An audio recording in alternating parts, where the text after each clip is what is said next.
rumah sakitnya, telepon TA saya, langsung TA saya maki-maki gitu. Ya biar dimaki-maki. Ampun dicontoh ya. Iya, masih. Jadi ibu-ibu, bapak-bapak yang punya kesulitan untuk mengurus BPJS Kesehatan, atau bapak dipaksa dan bapak dipaksa sama mereka untuk pulang di hari ketiga dalam keadaan parah, langsung telepon Mas Rizky. Ya, nanti Mas Rizky ini habis ngelawak, dia akan memberikan nomor teleponnya. Jadi Mas Rizky nanti langsung telepon rumah sakitnya supaya langsung mengutamakan bapak dan ibu sekalian. Itu gunanya saya ada di sini. Ya, ya. Ayo Mas Rizky. Jadi kalau satu, saya konstituennya kita, saya konstituennya Ibu Nafa Urba dari Dapil 6. Ibu Nafa Urba ada di komisi 9. Kalau bapak atau ibu di pihak rumah sakit tidak melayani saya dengan benar dalam keadaan saya lagi parah dan disuruh pulang, saya akan langsung telepon tenaga ahlinya sekarang juga. Ya. Kalau seandainya dari rumah sakit bilang ya monggo silakan telepon aja, telepon Pak. Tapi kalau nggak perlu, tapi tiba-tiba habis itu langsung dilayani, nggak perlu telepon.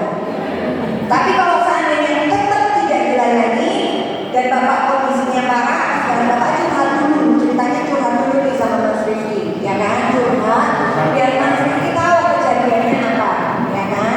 Nah nanti detik itu juga kalau seandainya dengan kata-kata bahwa saya adalah konstituen yang nyoblos pulang, ini nyoblos pulang, ini pulang bahkan Pak.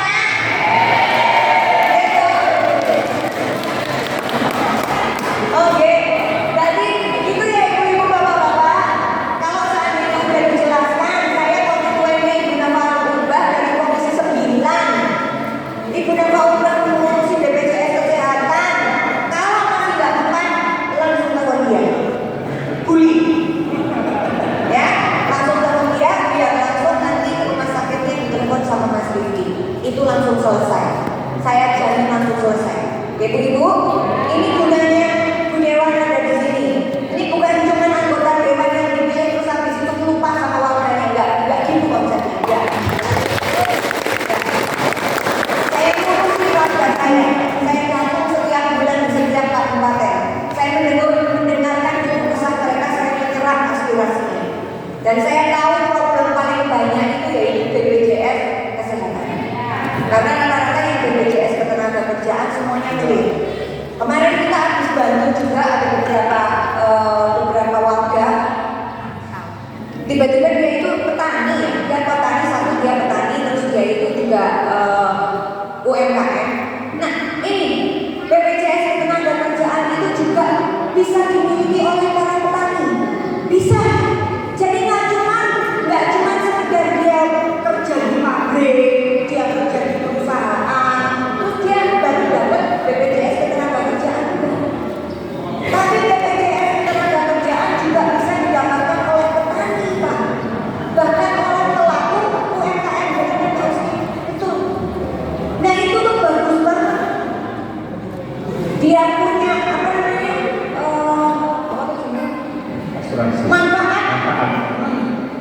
Manfaat itu bagus.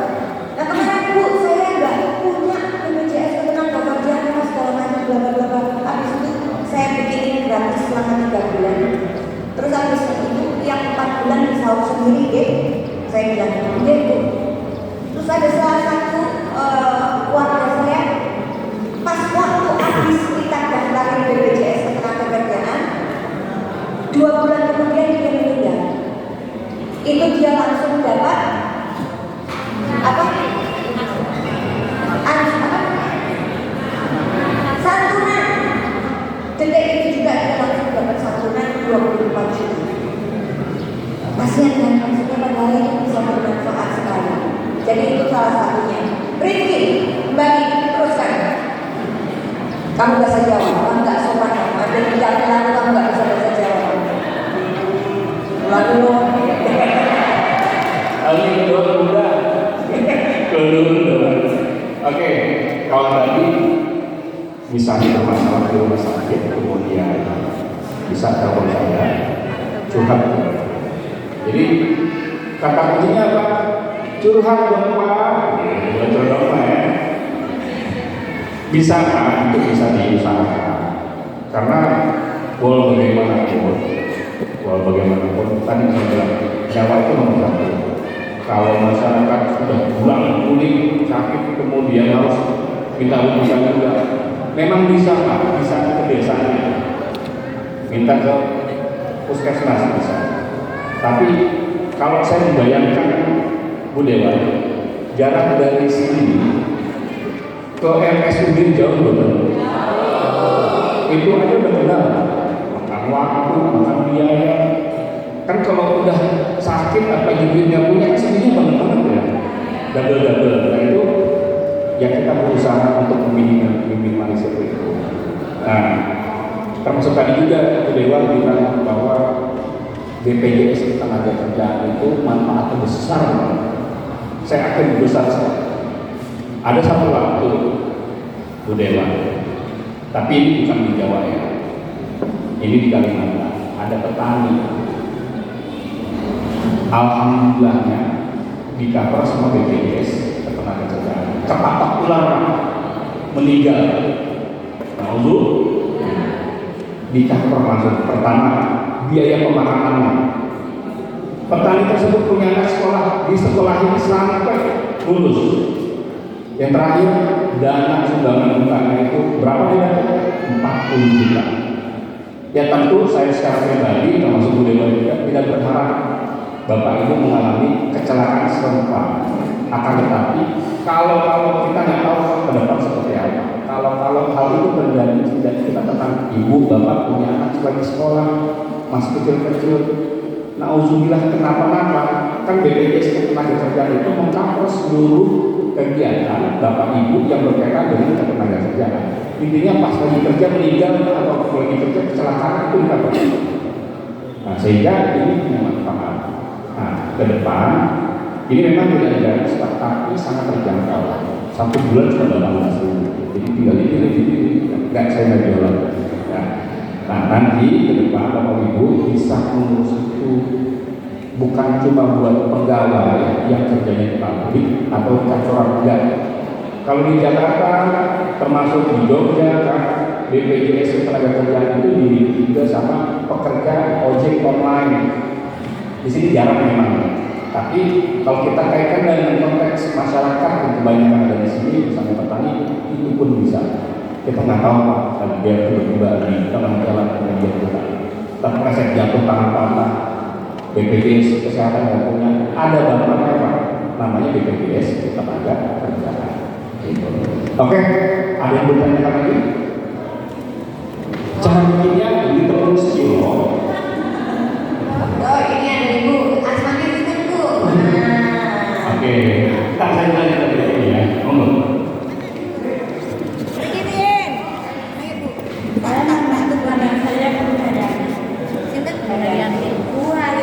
Gini Bu, mic-nya kayak es krim. Nah, saya mau tanya tentang pengembangan BPJS yang merasa keberatan, nggak bisa terbayar, tapi lalu terjadi otomatis kan nggak dilayani. Terima kasih. Ya, memang ini adalah apalagi kasusnya banyak juga Pak Bu Dewa. Di Kabupaten Magelang itu ada 51.000 peserta KIS yang tiba-tiba dibatalkan. Artinya harus beralih ke mandiri. Nah, untuk alih mandiri harus bayar sendiri. Ini saya yakin itu pasti akan menjadi masalah. Kenapa? Karena masyarakat itu jangan melihat 50.000-nya, karena BPJS tenaga kerjaan ini dibayar satu keluarga berdewan. Nah, sementara untuk keluarga ini apa kita lihat anak lima berapa kapan? Artinya kan kalau bapak ibu masyarakat anak lima itu 7 orang dibayar, tapi 51.000 untuk kelas 3 ya, itu udah 350.000 sekian, itu mahal. Nah, ibu kalau ibu punya uang bayarkan tunggakannya. Tapi kalau ibu nyata belum punya uang, ibu sakit, ibu berangkat saja ke rumah sakit. Ya? Ya. Jadi gitu, ibu kalau kampungan atau dikayai mawon juga aneh. Nek boten kampungan atau terus ibu tiba-tiba amit-amit itu gerak, tetap datang aja. Kalau tidak dilayani, telepon. Terbanyak cerita dalam lagu. Oke? Nah, coba dijelaskan untuk teman-teman. Oke. Kalau ada yang ingin nanti ke saya boleh. Oke, Bapak Ibu, saya akan beberapa kecelakaan apa ya. Ini aja kalau nomor Bapak Ibu sangat perlu sekali. Simpan nomor saya 08 1 99 88 99 2 4 8. Kalau mau terima sebenarnya terkait dengan itu.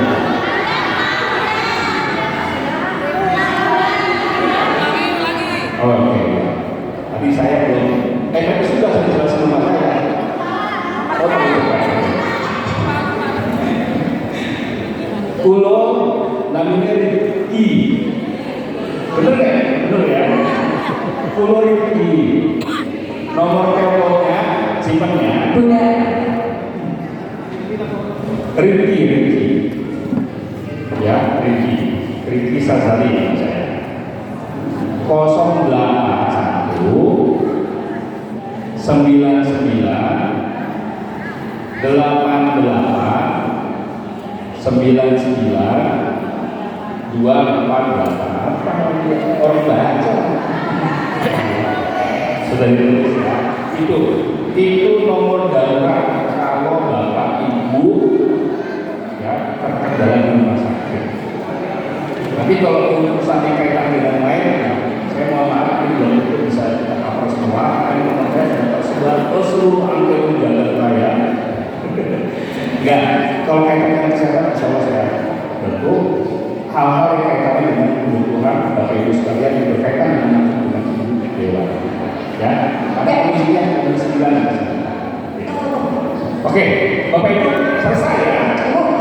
Oke, sekarang kita minta Bapak Ibu sekalian untuk maju kita mulai.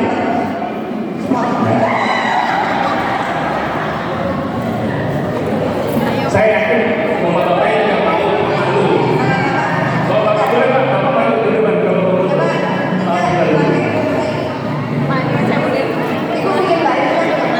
Oke, boleh Pak.